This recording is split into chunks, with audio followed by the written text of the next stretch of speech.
Bonjour et bienvenue dans l'un des plus grands et des plus vieux musées de France, le Palais des Beaux-Arts de Lille. C'est l'heure de prendre des nouvelles du monde de l'art, c'est l'heure d'Art News.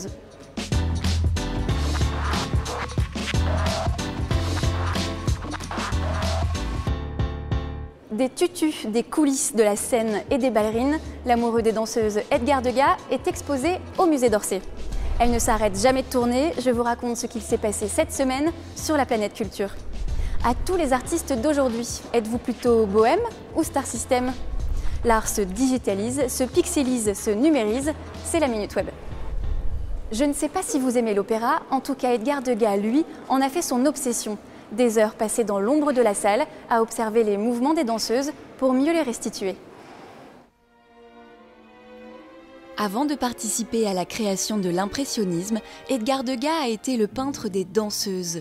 Il était passionné de ballet, à tel point qu'il a fait de l'opéra le point central de ses travaux. Pendant 40 ans, il en a exploré tous les recoins. Il voyait plusieurs dizaines, voire centaines de fois le même spectacle, jusqu'à s'en imprégner vraiment énormément. Et ça inspirait son travail. Il ne travaillait pas sur le vif, mais à l'atelier, de mémoire. Il faisait poser des danseuses dans son atelier et les assemblait dans des compositions inspirées par les spectacles qu'il avait vus, les jeux de regard entre les spectateurs, les figures sur la scène, les figures dans les coulisses. Dans cet univers clos, Degas va réaliser toutes les techniques, de la seule sculpture exposée de son vivant en passant par le dessin ou la gravure. Et ce microcosme va aussi lui permettre de mettre en œuvre de nouvelles expérimentations. Degas s'est toujours intéressé au décentrement, au point de vue inusité.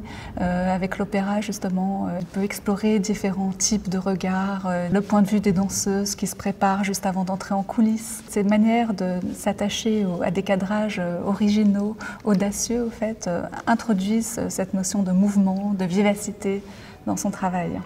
Degas a toujours voulu décloisonner les techniques et les arts. De la même manière, il n'a pas non plus voulu de hiérarchie chez ses danseuses. C'est ce qu'il appréciait beaucoup dans l'opéra, c'est qu'à l'opéra se côtoyaient différentes classes de la société et il pouvait voir l'alliance du, comme il le dit, populacier museau et de la classe privilégiée se côtoyer. Il avait une vision très moderne de la beauté, très baudelairienne, c'est dire que tout ce qui n'est pas légèrement difforme n'est pas beau. Et il aimait la beauté un peu bizarre, justement, les choses un peu originales, qui ont de la saveur. Sa muse, sa chambre à lui, son laboratoire, c'est là, à l'opéra finalement, qu'il passe une grande partie de sa vie. Et c'est ce qui donne à voir aujourd'hui près de la moitié de son œuvre.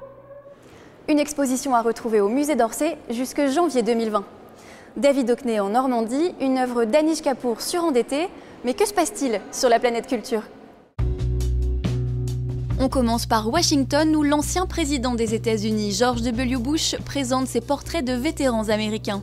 Un hommage à ces hommes blessés et traumatisés en Afghanistan et en Irak, deux campagnes militaires lancées par George W. Bush lui-même. David Hockney Made in Normandie, et oui, celui qui s'est inspiré de la côte ouest américaine pour ses célèbres tableaux, quitte Los Angeles pour s'installer près de Caen. Une manière pour l'artiste de se rapprocher de la tapisserie de Bayeux, qui lui a inspiré sa dernière œuvre. Après 4 mois de travaux, le MoMA de New York a rouvert ses portes. Plus grand, plus clair, plus ouvert sur la ville, tout l'accrochage a été repensé pour le plus grand bonheur des visiteurs, environ 3 millions par an, dont 51% d'étrangers. À noter dans votre agenda pour l'année 2020, un voyage à Galway en Irlande et à Rijeka en Croatie, les deux prochaines capitales européennes de la culture. Elles succèdent à la bulgare Plovdiv et à l'italienne Matera. Elle aurait dû rivaliser avec la Tour Eiffel, mais croule aujourd'hui sous 14 millions d'euros de dettes. La tour Orbit d'Anish Kapoor, inaugurée pour les JO de Londres en 2012, aurait dû rentrer dans ses frais grâce à son prix de visite, mais elle n'attire décidément pas les foules. 269, c'est le nombre de galeries qui participeront à la 18e édition de Art Basel Miami en décembre prochain. Parmi les nouveautés, une section consacrée aux œuvres de grande dimension et 20 nouvelles galeries, principalement américaines. Il est connu pour ses clichés d'anonyme en grand format collés dans le monde entier. L'artiste français JR est exposé en ce moment au Brooklyn Museum, une rétrospective qu'il a voulu gratuite pour un art ouvert à tous. Parmi les artistes, certains savent très bien utiliser leur nom et leur image. Mais est-ce que ça ne risque pas de dénaturer le travail artistique? Et comment font les autres? J'ai mené l'enquête à Lille, où se tient une exposition sur le statut d'artiste. L'art contemporain, ça fait toujours réagir. Moi je trouve que c'est un art un peu incompris. Oui, c'est ça. Il y a des trucs sympas, puis d'autres trucs, voilà, ça ne me touche pas. Il y a toujours des trucs qu'on comprend pas trop, on sait pas trop pourquoi c'est là. Dans ce domaine, il y a d'abord les stars et leur lot de controverses. Dernier exemple en date, les tulipes offertes par Jeff Koons à la ville de Paris en hommage aux attentats du 13 novembre 2015. Une sculpture de 10 mètres de haut inaugurée le 4 octobre dernier. Pour les adeptes, un beau cadeau d'un grand artiste américain.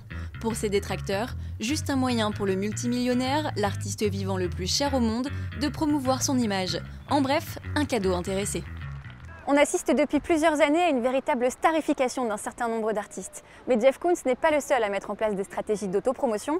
Et d'ailleurs, vous allez voir que c'est un phénomène qui ne date pas d'hier. Les artistes cherchent depuis longtemps à se montrer comme des êtres hors normes, comme nous le montre la dernière exposition du Palais des Beaux-Arts de Lille.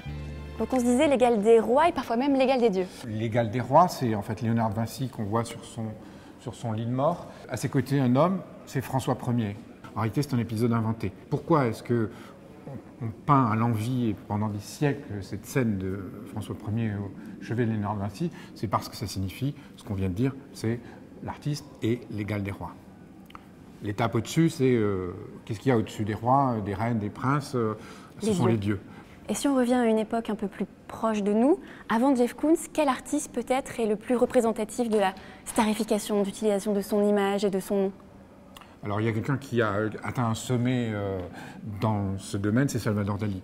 Son apparence a atteint un niveau de célébrité que pratiquement personne n'a dépassé jusqu'à aujourd'hui. Oui, c'est vrai que la petite moustache, pour tout le monde, c'est dans la culture populaire. Absolument, son visage, il s'est prêté d'ailleurs à des publicités. Oui. Et est-ce que selon vous, cette starification dans le cadre de Dali ou de Jeff Koons ou d'autres, elle peut être faite au détriment parfois du travail artistique? Alors, c'est ce qu'on a envie de penser. En réalité, la starification, elle est liée à d'autres éléments, je dirais, dans un système qu'on évoque aussi dans l'exposition, qui est par exemple le système marchand. À l'opposé de cette image d'artiste star, on retrouve celle de l'artiste bohème, dévoué à son art, capable de vivre dans la misère et la pauvreté. Vincent Van Gogh en est certainement le meilleur exemple. Avec 20 000 € de revenus moyens par an, 21 000 € pour les hommes et 8 000 € pour les femmes, il est difficile de vivre de son activité d'artiste. Et c'est pourquoi bon nombre d'entre eux ont un métier périphérique. C'est le cas de Soko. Ses portraits de femmes ont séduit des galeries de Paris ou Bruxelles, mais elle n'a toujours pas passé le cap de ce qu'elle appelle sa transition. Ah oui. Je voulais te demander déjà, depuis quand toi tu étais artiste, depuis quand tu peignais, et quand est-ce que tu as vendu tes premières toiles? Donc je suis artiste depuis une dizaine d'années, mais j'ai quasi tout de suite exposé. D'accord. Donc j'ai quasi tout de suite vendu sur des petits événements, quoi. Et toi aujourd'hui tu as des galeries, tu es exposé en galerie, tu as des galeries qui te représentent, mais pourtant à côté de ça, tu as toujours ton métier de prof. Je suis prof de sciences de la santé et du social. Donc moi j'ai fait des études en sciences humaines, c'est un métier que j'aime, enfin que j'adore même. Est-ce que je suis prête à prendre des risques majeurs pour ma vie privée, par exemple? Non. Le choix d'avoir une double activité, c'est aussi le choix de garder une indépendance, de ne pas dépendre financièrement du travail artistique pour, je sais pas moi, payer les traites d'une maison ou pour faire ses courses. Quand on échangeait avant de se rencontrer, tu m'avais dit que tu étais peut-être en transition. Ça voulait dire quoi ça pour toi? La charge de travail, elle est conséquente quand tu as 2 boulots, une vie privée, enfin quand tu as voulu renoncer à pas grand-chose au final. La charge de travail, elle est quand même conséquente. Donc forcément, il y a toujours un moment dans la semaine où tu te dis, bon bah je m'en sors pas, je suis noyée, et il va falloir que je prenne une décision parce que assurer correctement 2 missions, surtout que je les prends très à cœur, les 2 quoi en fait, ça reste compliqué quoi. Donc à un moment donné, même pour ma santé, il va falloir que tu te poses. Il va falloir que je me pose un peu et que je sache freiner et travailler moins. Tout quitter pour être artiste à plein temps, un dilemme quotidien et source d'angoisse que partagent de nombreux artistes. Car s'ils sont loin du star system, ils n'ont pas non plus envie de signer pour une vie de bohème. Loufoque, parfois engagé, souvent artistique, j'ai fouillé les réseaux dans leur moindre recoin, c'est la Minute Web. Si vous avez parfois du mal à structurer vos cheveux le matin, sachez que Laetitia Key ne connaît pas ce problème. Elle sait en faire de véritables sculptures, ses constructions capillaires sont aussi étonnantes que maîtrisées et donnent un résultat plus que saisissant.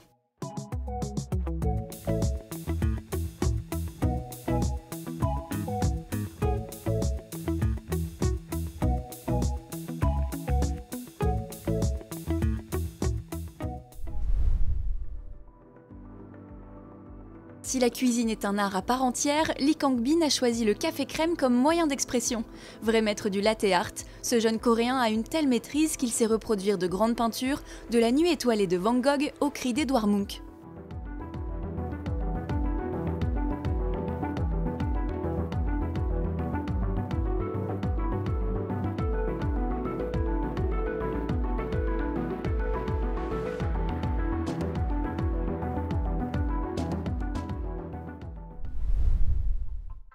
Lorsque Ville passe devant un mur, rares sont les chances qu'il reste intact. Ce street artiste a la particularité de peindre des trompe-l'œil plus vrais que nature, rendant les murs transpercés par sa signature. Un travail d'orfèvre remarquable.